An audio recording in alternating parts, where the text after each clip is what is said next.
그리스도를 믿사오니 이는 성령으로 잉태하사 동정녀 마리아에게 나시고 본디오 빌라도에게 고난을 받으시고 십자가에 못 박혀 죽으시고 장사한 지 사흘 만에 죽은 자 가운데서 다시 살아나시며 하늘에 오르사 전능하신 하나님 우편에 앉아 계시다가 저리로서 산자와 죽은 자를 심판하러 오시리라. 성령을 믿사오며 거룩한 공예와 성도가 서로 교통하는 것과 죄를 사하여 주시는 것과 몸이 다시 사는 것과 영원히 사는 것을 믿사옵나이다. 아멘. 찬양하겠습니다.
잠언 26장 1절부터 3절까지.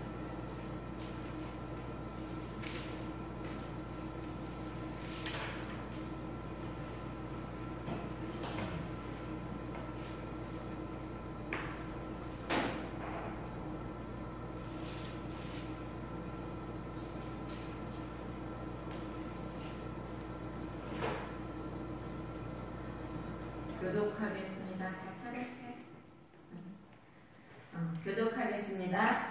미련한 자에게는 영예가 적당하지 아니하니 마치 여름에 눈 오는 것과 추수 때에 비 오는 것 같으니라. 까닭없는 저주는 참새가 떠도는 것과 제비가 날아가는 것 같이 이루어지지 아니하느니라.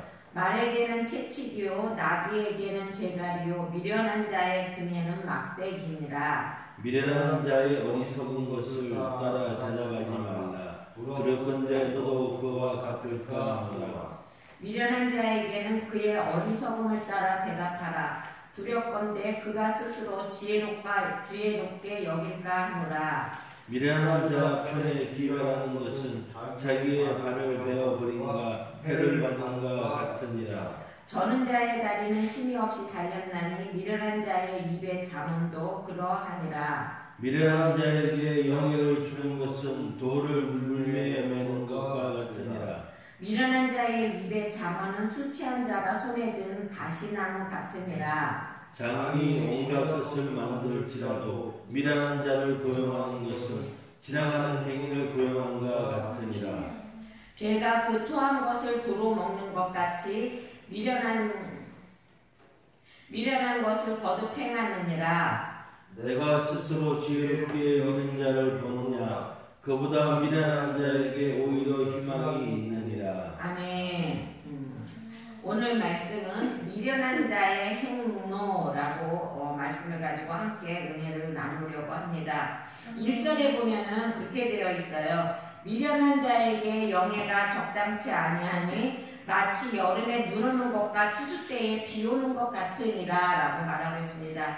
여러분, 팔레스타인 지방에는요, 비 내린다는 것은요, 정말로 하늘의 별따기예요. 그래서 하나님이 농사 지을 때 이른 비와 늦은 비를 내려주신다고 그러잖아요. 그게 뭐냐면, 팔레스타인 지방은요, 그 안개가 자욱해서 그 안개가 나중에 이슬이 돼갖고 그것이 땅을 적셔서 그걸로 농사를 짓고 그러는 나라지, 막 비가 오고 막 그래가지고 그래서 광야라고 그러잖아요. 그렇죠? 그런데 여기에 보면은 그 여름에 눈 오는 것과 추수 때 비 오는 거라고 했어요. 여름에 이 팔레스틴 지방은 여름에 눈이 올 수가 없어요. 그러니까 눈 오는 거는 상상조차 할 수 없는 것입니다. 그리고 또 추수할 때 비가 오면은요, 추수 때 비 오면은요 다 썩어버리게 되잖아요. 그렇죠?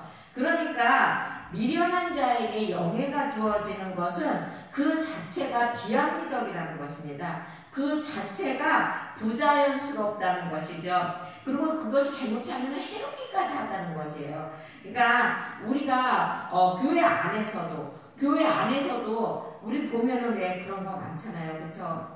우리 교회는 아직은 안 그런데 이제 큰 교회 같은 경우에 보면은 때로는 이제 장로직, 권사직 이런 것이 돈에 의해서 좌우될 때가 많아요. 그러니까 그 사람이 결코 자격이 없고, 그리고 그 사람의 인격이나 뭐든지 그게 거기까지 가지 않는데도 그런 것 때문에 그 장로를 주고 또 하다못해 목사도 그렇다는 것입니다.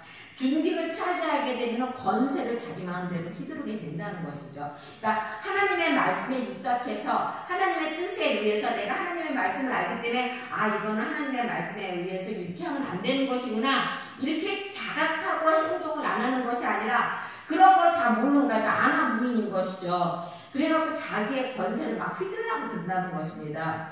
그렇게 해서 말씀을 회방하고 신실한 성도들, 그리고 어리고 연약한 들에게 고통을 안겨다주는 결과를 갖고 오게 된다는 것입니다. 그래서 이런 말씀이 되는 거예요. 그러니까 미련한 자에게 그렇게 그런 자리를 허락하게 되면은 이러한 결과를 갖고 오게 된다는 것입니다. 그리고 또 때가 되면 하나님은 반드시 그리스도를 통해서 이러한 자들을 심판하시고 또한 선한 자들에게 영예를 회복시켜준다는 사실을 우리는 믿어야 된다는 것이에요. 혹시라도 목사님, 우리 교회 목사님은 나는 안 그러잖아요. 그렇죠? 근데 혹시라도 어떤 분들, 목사님이 이제 막 별로 마음에 안 들어. 그러면은 기도하라는 것이에요. 하나님의 언제고 심판하신다는 것입니다. 심판하시고 그런 자들에게, 그러니까 기도하는 자들에게 영예를 회복시켜 주시는 사실을 주신다는 사실을 우리는 끝까지 믿어야 된다는 것입니다. 그리고 또 거기 2절에 보면 그렇게 되어 있어요. 제 까닭 없는 저주는 참새가 참새에 떠도는 것과 제비에 날아가는 것 같이 이루지 아니하느니라 라고 말하고 있어요. 이루어지지 아니하느니라 라고 그랬어요. 까닭 없는 저주라는 건 뭐예요? 근거 없는 저주 말하는 것이죠. 그치? 공의롭지 못한 저주. 또한 악한 자들의 저주. 막 사람들이 악하면서도 저주하는 사람들이 있잖아요. 이런 사람들은 소용이 없다는 것이에요. 여러분, 참새나 제비는요, 하늘을 막 이렇게 막 날아다니잖아요. 날아다니는데 그 참새나 제비들은요, 하늘에다 목적을 두고 날아가는 것이 아니라 먹이를 쫓아서 날아가는 것이에요. 그러니까 자기네들의 먹이를 쫓아서 날아다니는 것이지 그곳에 어떠한 목적을 두고 날아가는 것이 아니기 때문에 아무런 결과를 맞이할 수 없다는 것입니다. 그러니까 공허한 저주와 악한 저주들이 바라는 공의롭지 못한 저주는 그 대상이 되는 사람에게 어떠한 해악도 미치지 못한다는 것을 교훈하고 있는 것이죠. 그래서 우리가 공의를 행하는 한 세상에 어떠한 비난이나 저주도 영향을 미치지 못한다는 것입니다. 우리에게는. 그러니까 항상 우리는 담대하라는 것이에요. 하나님이 또 말했잖아요. 어떠한 독을 먹든지 우리는 해를 당하지 않는다고 그랬어요. 입술에서 나오는 독 역시도 우리는 해를 당하지 않는다는 것입니다. 오직 생사화복을 주관하시는 하나님만 두려워하며 하나님의 명령만을 전심으로 따르고 순종해야 우리는 된다는 것입니다. 그렇기 때문에 그렇기 때문에 악한 사람들의 저주의 말에 막 어떤 사람들이 나한테 막 심한 말을 했어. 그럼 그 말 때문에 울그락불그락 하지 말라는 것이에요. 그러지 말고 그 사람들 그런 말 해봤자 그것이 우리에게 미치는 것은 아무것도 없다는 것입니다. 그러니까 아무리 악한 말을 한다 하더라도 우리는 나중에 그 사람들을 하나님이 꼭 이렇게 심판하신 날이 올 거라는 것을 알고 우리는 참고 견디라는 것이죠. 기도하라고 하는 것입니다. 하나님의 말씀만 순종하라는 것입니다. 거기 3절에 보면 그렇게 되어 있어요. 말에는 칙칙이요 나귀에게는 자갈이요 미련한 자의 등에는 막대기니라 라고 말하고 있습니다. 이건 채찍이나 자갈, 막대기 등이 언어적으로 이렇게 얘기하는 게 아니잖아요. 그쵸? 이건 물리적으로 막 가하는 그런 거잖아요. 그쵸? 그러니까 솔로몬은 미련한 자들이 이런 낙이나 말에 비유하면서 말만으로는 교화가 되지 않는다는 것입니다. 그런 존재이기 때문에 물리적인 힘을 수반해서라도 그들에게 지혜를 가르치라는 것이에요. 그러니까 미련한 자, 정말로 미련한 자들, 그러니까 하나님의 말씀을 정말로 안 듣는 사람은 안 들어요. 그렇죠? 우리 친정 식구들도 정말로 안 들어요. 그러니까 그런 사람들에게는 막대기를 대서라도 가르치라는 것이에요. 하나님의 지혜의 말씀을 가르치라는 것입니다. 그러니까 하나님은 우리를 부족한 인간들에 대한 노하기를 더디하시는 분입니다. 그래서 끝까지 우리를 사랑과 자비로 우리를 훈계하시고 사랑과 자비로 우리가 돌아오기를 기다리신다는 것입니다. 그러나 우리가 그러한 기다림에도 돌아오지 않을 때는 어떻게 한다는 거예요? 무서운 채찍으로 우리를 채찍으로 우리에게 가해 주신다고 말하는 것입니다. 마침내 그 한계를 넘을 때는 누구보다 무서운 심판의 채찍을 들이신다는 것 사실을 우리가 잊지 말라고 말하는 것입니다. 그래서 우리가 혹시라도 잠깐 세상에 나가서 딴짓을 하고 또 세상 것에 고집을 피우고 그랬을 때 미련한 자와 같이 그곳에 머물러 있는 것이 아니라 우리는 하나님 품으로 돌아와야 한다는 것입니다. 그러니까 하나님의 말씀으로 교훈하시고 책망하고 그럴 때 우리는 빨리 돌아와야 한다는 것입니다. 정말로 당나귀의 말과 당나귀는요, 고집이 얼마나 쓰는지 몰라요. 그러니까 고집 피우지 말라는 것이에요. 너네들 하나님이 좋게 말할 때 돌아오고 좋게 말할 때 하나님 앞으로 와라 이렇게 말하는 것이에요. 그러니까 여러분 우리는 주의 일에 무엇이든지 고집 피우지 마시고 항상 하나님의 그 선한 뜻을 바라보면서 하나님 앞에 돌아오라는 것입니다. 오직 하나님의 선하신 교훈과 책망 앞에 겸손히 무릎 꿇고 신속히 돌아서므로 채찍 대신 사유하시는 은총을 풍성히 체험하는 복을 누려라 라고 말하는 것입니다.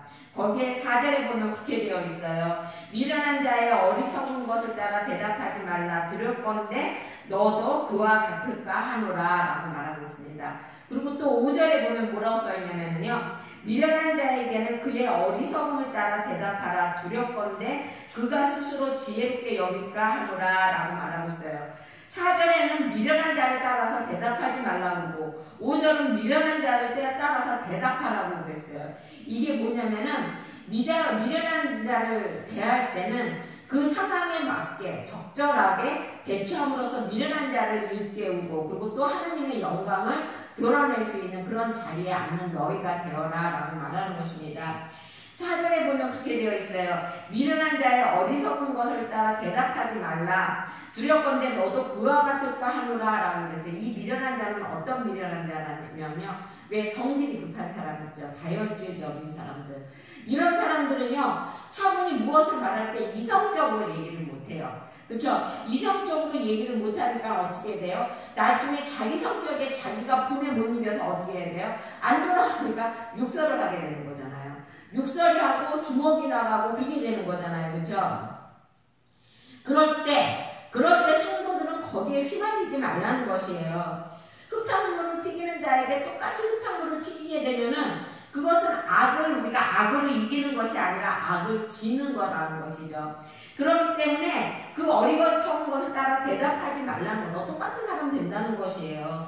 그러니까 그런 사람이 말할 적에 거기에다 대꾸하지 말라고 말하는 것입니다. 그리고 또 5절은 뭐라고 그래요? 그 사람 어리석은 놈을 따라서 대답하라고 그러잖아요. 이거는 뭐냐면은 왜 이성적이고 논리적인 사람들이 있죠. 하나님의 말씀을 조금은 알아. 하나님의 말씀을요, 조금 아는 거하고 깊이 아는 거하고 사람들 들어보면 알아요. 근데 조금 아는 사람들은요, 그거 구분이 안 가요. 아까 우리 전도사님하고 이제 얘기를 했는데, 이제 우리 전도사님이 이제 차츰 이제 음악에 이제 조예가 깊어가지고 조금 이제 음악을 깊이 알아가시고 그러니까 이제 조그만 애드립이나 조그만 변화에도 그걸 느끼게 되는 거예요. 와, 저 사람 저렇게도 하네? 이렇게 느끼게 되지만 나 같은 사람이나 보통 사람은 몰라요. 그거 못 느껴요. 절대 못 느껴요. 그쵸? 그러면서 남한테 얘기할 때는 어떻게 얘기해요? 음악에 대해서 다 아는 것처럼 얘기해요. 그렇죠? 지금 이 경우를 얘기하는 것이에요.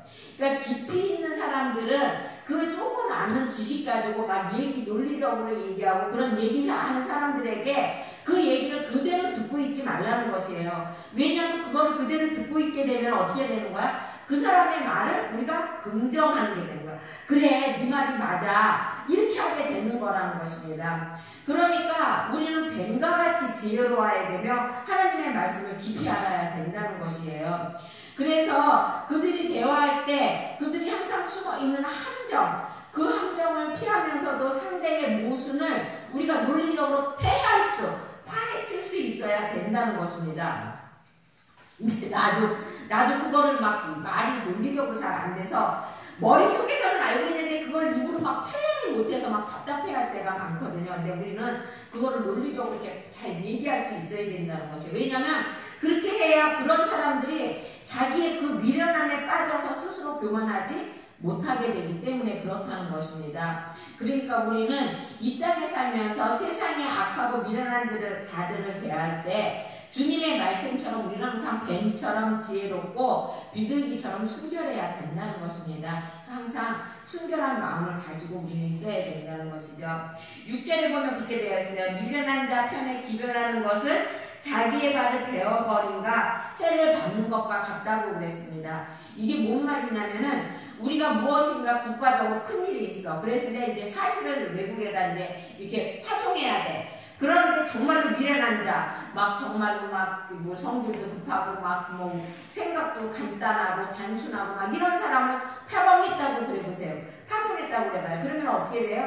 나라의 국가의 위기를 잘못하면 그런 사람들은 자기 생각대로 무엇든지 풀어나가기 때문에 국가의 위기를 더 증폭시킬 수 있는 그러한 사람이 된다는 것입니다. 그러니까 자기의 내 발을 내가 베어버리는 건가? 내가 나가야 하는 길을 내 스스로 막는 거나 마찬가지라는 것이죠. 그러니까 우리는 지금도 마찬가지예요. 우리가 하나님의 말씀을 전하고 또한 세상 사람들에게 복음을 그럴 때 우리는 이 세상을 조나기에 합당한 지혜와 명철을 많이 소유하고 있어서 그것을 사람들한테 전파할 때 지혜 있는 자같이 전파해야 된다는 것입니다.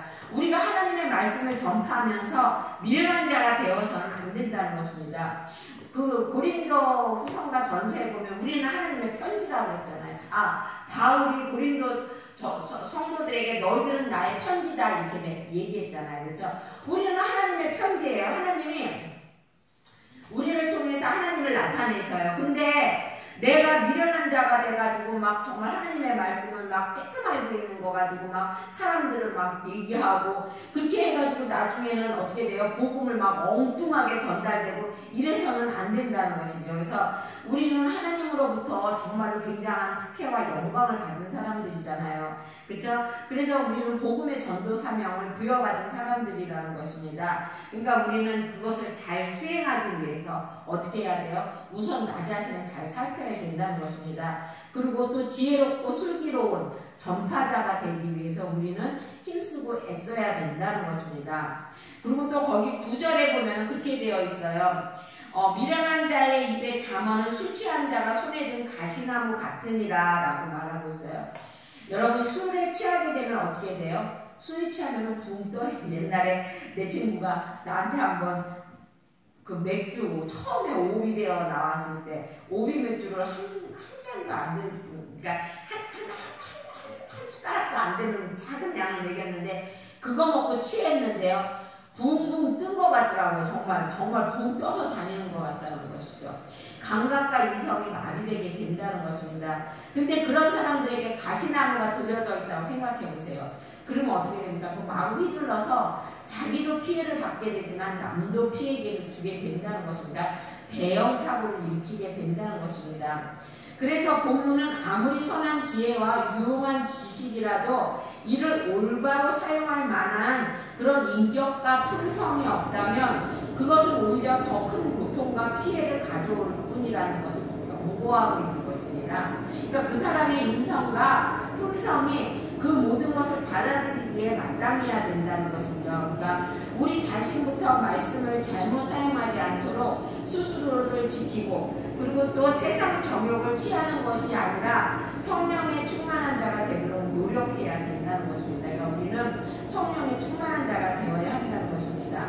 그리고 동시에 성령의 인도에 따라서 선한 목자와 사꾼 목자를 분별할 수 있는 우리는 참된 그러니까 우리의 분별할 수 있는 그 판단력이 우리 안에 있어야 된다는 것입니다. 그래서 우리가 우리 스스로를 거룩하고 순결하게 온전하게 지킬 수 있도록 우리를 다듬어야 한다는 것입니다. 거기 10절에 보면 그렇게 되어 있어요. 장인이 온갖 것을 만들지라도 미련한 자를 고용하는 것은 지나가는 행인을 고용함과 같으니라 라고 말하고 있어요. 장인이라는 건 뭐예요? 숙련된 기술자를 말하는 것이에요. 오랜된 훈련과 그리고 또한 그 분야에 대해서 굉장히 많은 경험이 있어서 그 모든 기술을 습득한 자라는 것입니다. 그런데 만약에 그러한 사람이 없다고 해서 아무리 급한 상황이라고 해서 아무나 데려다가 일을 해서는 안 된다는 것입니다. 그 일에 대해서 아무것도 모르고 문외한인 사람을 그 일에다가 급해 자리가 당장 이 자리를 피해야 되기 때문에 아무나 그 자리를 메꾸려고 하지 말라는 것입니다. 그렇게 하다 보면 되려 정말 득보다 실이 더 많게 된다는 것을 이야기하는 것이죠. 그러니까 우리는 그리스도의 몸으로서 이러한 주님의 몸된 교회를 돌아보고 섬기는 직분이라는 것입니다. 그래서 어떤 분야보다도 우리는 그러니까 나는 집사인데 뭐 내가 뭘 해? 나는 권사인데 뭐 아니에요. 여러분이 교회를 다니면서 그 경험과 많은 그 하나님의 말씀을 들어서 습득한 지혜와 이런 걸로 나 자신을 그 자리에 합당한 사람을 만들어야 된다는 사람은 훈련되어 가는 거예요. 그러니까 우리 스스로도 우리를 훈련시켜야 된다는 것입니다. 우리는 세상의 모든 조직은 말할 것도 없지만 특히 교회의 직분을 맡김에 있어서 더욱 신중하고 세심한 배려를 기울여야 된다는 것입니다. 그래서 사람의 눈에 합당한 자가 아니라 하나님 보시기에 합당한 자에게 직분과 사명을 맡김으로써 주님의 몸된 교회를 올바로 세우고 우리는 성장에 시켜나가야 한다는 것입니다. 그러니까 교회에 아무리 빈자리가 많다고 해서 뭐 그냥 아무나 갖다 막 앉히고 그러지 말라는 것이죠. 11절에 보면 그렇게 되어 있어요. 개가 그 토한 것을 도로 먹는 것 같이 미련한 자는 그 미련한 것을 거듭 행하느니라 라고 말하고 있습니다. 미련한 자가 미련한 것을 거듭 행한다는 것을 개에다가 비유했어요. 여러분, 이 개는요 그 토한 것을 먹는다는 건 얼마나 더러운 거예요. 그렇죠? 얼마나 더럽고 또 그 감각이 없는 거잖아. 그런 거에 대해서. 그러니까 이거는 미련한 자, 그러니까 죄를 반복해서 짓는 자들은요 그것을 일시적인 행위에서 후회하고 자책을 하지만 결국은 어떻게 해요? 다시 그 죄를 또 짓는다는 것이에요. 그래서 여러분 돼지와 양을 같은 웅덩이에 집어넣으면요 양은요 웅덩이 들어가면 냉큼 나온다고 합니다. 근데 돼지는 웅덩이 좋아해서 거기에서 가서 막 뒹굴고 막 그런다고 합니다. 여러분. 그러니까 잠깐 실수로 웅덩이에 빠질 수는 있어요. 그렇죠? 하지만 돼지처럼 거기에 막 들어누워서 비비적거리고 여기가 조싸우니 이러지 말라는 것이에요. 그건 더러운 것이라는 것입니다. 그러니까 같은 죄악을 저지르지 말아라 이렇게 말하는 것입니다. 그리고 12절에 보면 내가 스스로 지혜롭게 여기는 자를 보느냐 그보다 미련한 자에게 오히려 희망이 있느니라 라고 말하고 있어요.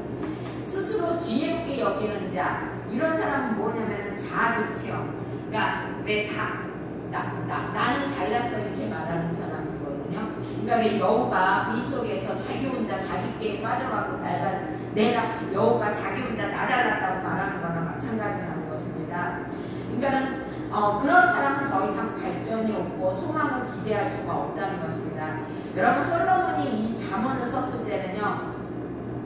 솔로몬이 얼마나 영리한 사람입니까? 그러니까 또 얼마나 많은 사람을 가르쳤습니까?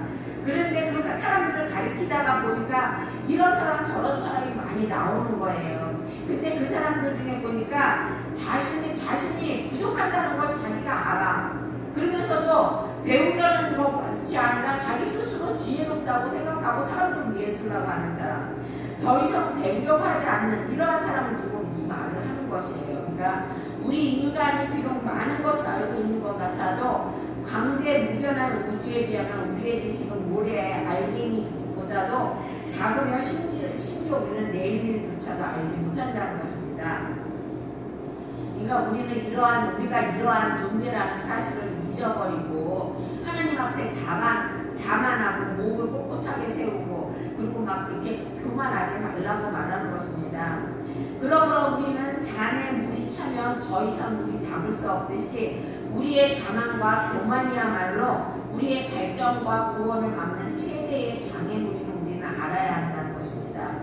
그리하여 우리의 헛된 자만을 모두 내어버리고 빈잔처럼 자신의 부족함을 고백하며 겸손히 무릎 꿇고 하나님만 의지함으로써 오히려 더 크고 풍성한 하늘의 은혜와 축복을 넘치도록 받는 우리가 되어야 한다라는 것을 이야기하고 있는 것입니다. 여러분 우리에게 있어서 중요한 것은 하늘의 뜻과 세상의 이치를 헤아리는 지혜라는 것입니다. 그러니까 이것이 없는 미련하고 우둔한 인생은 수많은 사람들에게 큰 해악을 끼치며 또한 그 자신을 수치와 수욕으로 이끌어가게 된다는 것입니다. 그러기에 솔로몬은 장문의 잠언을 통해서 우매함과 어리석음의 해악을 경계하며 또한 우둔함을 버리고 참 지혜를 얻을 것을 권면하고 있는 것입니다. 여러분 지혜가 어디서 나옵니까? 성경에서 나와요. 그렇죠? 여러분 항상 하나님이 주시는 그 지혜 그거를 소유함으로써 또 하늘의 뜻과 이 세상의 이치를 헤아릴 수 있는 우리가 되어야 한다는 것입니다. 그러니까 우리는 항상 미련한 자같이 미련한 곳에 머물지 아니하고 하나님의 뜻을 헤아리고 하나님의 뜻을 알아가면서 하나님의 뜻 안에서 우리의 갈 길을 찾아가는 우리가 되어야 함을 이 시간 다시 한번 하나님 앞에 맹세하고 또한 기도하는 여러분이 되시길 주의 이름으로 축원합니다. 기도하겠습니다.